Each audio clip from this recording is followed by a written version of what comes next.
For the first 18 centuries of the church's existence, ransoming the captives in Jesus' name meant literally ransoming literal captives.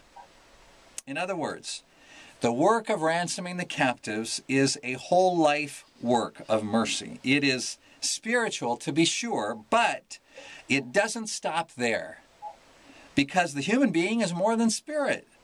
So ransoming is a spirit, soul, body activity. And I think we'll be surprised as we study throughout this month to learn how seriously not only Jesus took that part, the whole life part of ransoming, spirit, soul, and body, but how seriously the whole church for 18 centuries took the whole life dimension of that work of mercy seriously as well.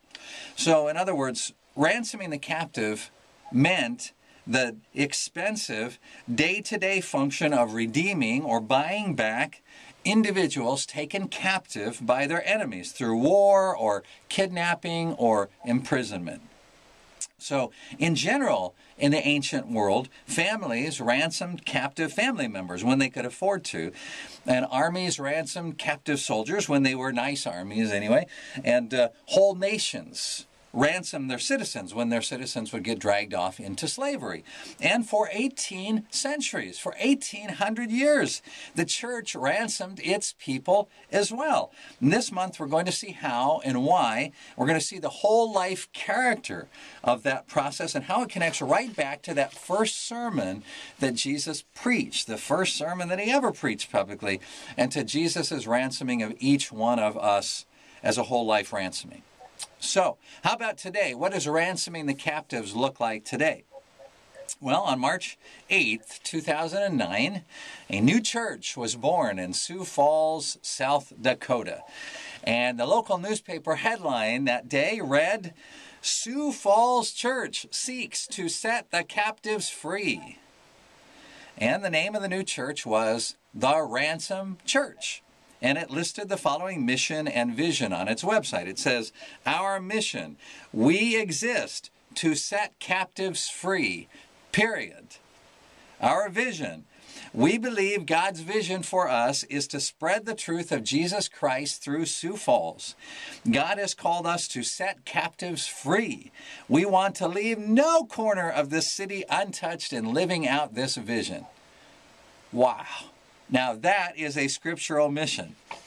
In fact, as we'll see this month, few missions or visions of, or even congregational names are as scriptural as that mission or vision or name of ransoming the captives.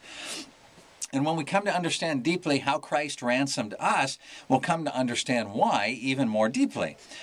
Unfortunately, though, the newspaper report went on to detail some things about the church, and the website goes on to detail some things about the church. Nothing bad, but what it goes on to detail is something other than a literal ransoming of literal captives. It doesn't talk about members giving themselves up for imprisonment in order to ransom others. But if the early church had had a website, it would have talked about that kind of literal ransoming. We know this because it's a subject that pops up in letters from church members to church members, in the history of the church, and it pops up in the reports that come both from the church's friends and the church's enemies in those first 18 centuries of the church's existence. It was one of the things that amazed people about Christians, that they literally ransomed their captives. And you can see it in Clement's letter to the church in Corinth.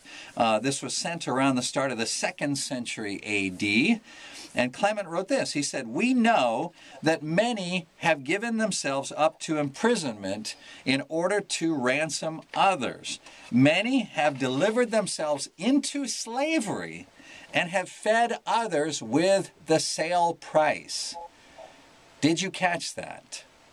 Many, meaning a lot, meaning like more than one, meaning like more than one time, as in many Christians have ransomed others by delivering themselves into slavery.